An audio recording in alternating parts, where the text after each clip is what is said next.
नमस्कार मैत्रिणींनो, रुपाचा art and रेसिपीमध्ये तुम्हा सर्वांचं खूप खूप स्वागत आहे. मैत्रिणींनो, मी इथे एक उन्हाळी वाळवणाचा पण स्नॅक्स म्हणून खाल्ला जाणारा हा एक पदार्थ बनवला आहे आणि तो कसा बनवला ही व्हिडिओ स्किप न करता शेवटपर्यंत पहा. व्हिडिओ आवडला तर व्हिडिओला लाईक, शेअर, सबस्क्राईब करायला विसरू नका आणि आत्तापर्यंत ज्यांनी ज्यांनी सबस्क्राईब केले त्यांचे मनापासून धन्यवाद.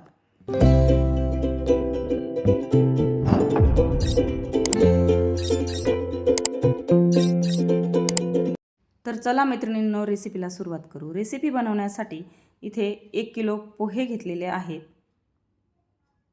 तुम्ही कुठल्याही प्रकारचे पोहे घेऊ शकता, जाड पातळ कुठलेही घेतले तरी काहीही हरकत नाही. तर बघा इथे 1 किलो पोहे घेतले आणि पोहे आता आपल्याला स्वच्छ करून घ्यायचे आहेत. पोहे स्वच्छ करून झाल्यानंतर यामध्ये आपल्याला पाणी घालून हे 1 ते 2 वेळा पाण्याने स्वच्छ धुवून घ्यायचे आहेत. म्हणजे बारीक सारीक काही थोडीफार घाण कचरा असेल तर तो निघून जातो. बघा या पद्धतीने असं. आता मी हे पोहे 2 वेळा स्वच्छ धुवून घेतलेले आहेत. बघा अशा पद्धतीने. आता धुवून झाले, पाणी सर्व काढून घेतलेलं आहे. त्यानंतर झाकण ठेवून 20 मिनिट आपल्याला हे भिजू द्यायचे. आता पोहे भिजताय तोपर्यंत इकडं 7-8 हिरव्या मिरच्या घेतल्यात मिक्सरच्या भांड्यामध्ये. 1 चमचा जिरं घेतलं आणि हे आपल्याला बारीक वाटून घ्यायचे. तर मिरच्या तुम्ही तुमच्या आवडीनुसार कमी जास्त करू शकता बरं का मैत्रिणींनो. म्हणजे तुम्हाला जसं तिखट हवं आहे त्या पद्धतीने. त्यानंतर बघा आता 20 मिनटं झाली आहेत. 20 मिनटानंतर आपल्याला हे पोहे असे मोकळे करून घ्यायचे आहेत बघा थोडेसे. तर व्यवस्थित भिजले आहेत बघा पोहे आपले आणि व्यवस्थित असे मोकळे करून घेतल्यानंतर स्मॅशरने आपल्याला हे स्मॅश करून घ्यायचे आहेत. एक 10 मिनिट लागतात बरं का, पण असे स्मॅशरने व्यवस्थित असे स्मॅश होतात किंवा तुम्ही हाताने केले तरीही चालतील. बघा अशा पद्धतीने आता हे सर्व पोहे मी स्मॅश करून घेतलेले आहे. त्यानंतर यामध्ये आपल्याला जे वाटण बनवलं आहे आपण हिरवी मिरची जिऱ्याचं ते वाटण घालून घ्यायचं आहे. तर इथं तुम्ही लाल तिखटही वापरलं तरीही चालेल. त्यानंतर इथे चवीनुसार मीठ घालायचं आहे. साधारण मला 1.5 चमचा मीठ इथे लागलेलं आहे. त्यानंतर पाव चमचा इथे पापड खार आपल्याला घालून घ्यायचं आहे.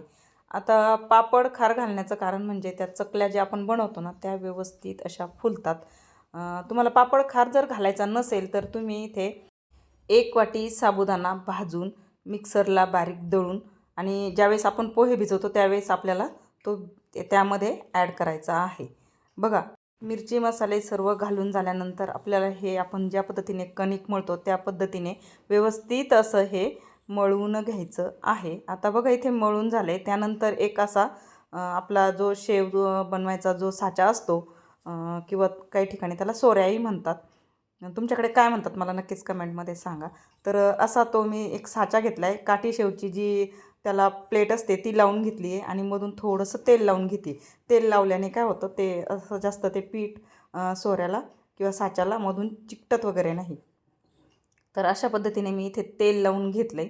त्यानंतर याच्यामध्ये एक पिठाचा आता गोळा आपल्याला घालून घ्यायचा आहे. तर ते आता जे पीठ आहे ना ते आपल्याला थोडंसं असं हातावर व्यवस्थित असं मळून घ्यायचं आहे. म्हणजे थोडंसं एकसारखं असं करून घ्यायचं आहे आणि साच्यामध्ये घालून घ्यायचं आहे. बघा या पद्धतीने असं.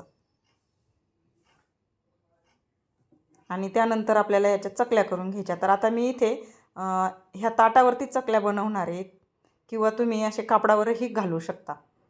जर आता म्हणजे बाहेर ऊन वगैरे असेल ना तर तुम्ही अशा ताटावर घालून नंतर असे ताटं बाहेर उन्हामध्ये ठेवू शकता. बघा या पद्धतीने अशा ह्या चकल्या बनवून घ्यायच्या आहेत. करताना तुटत वगैरे नाही किंवा काहीच नाही आणि तळल्यानंतर खायलाही अगदी कुरकुरीत लागतात. खूप छान होतात. फक्त पोहे जरा वेळ आपल्याला भिजून द्यायचे आहेत. एक 20-25 मिनिट पोहे जर व्यवस्थित भिजले तर त्या छानच होतात. बघा अशा पद्धतीने आता मी ह्या चकल्या सर्व बनवून घेते आणि ह्या तळून आहे ना मैत्रिणींनो त्यावरती असं चाट मसाला वगैरे टाकून त्या असं खायला छान लागतात. बघा आता ह्या ताटावरच्या बनवून झाल्या. त्यानंतर अशा उन्हामध्ये कापडावरतीही घालू शकता किंवा तुम्ही एखाद्या पॉलिथिनवरही घालू शकता.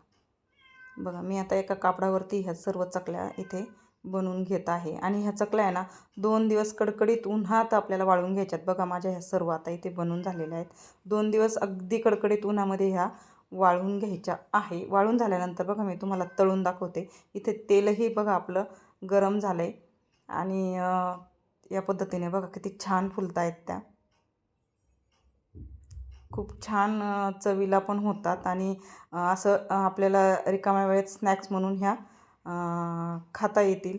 संध्याकाळचा एखादा स्नॅक्समध्ये किंवा आपण अशा तळून घेऊ शकतो बघा.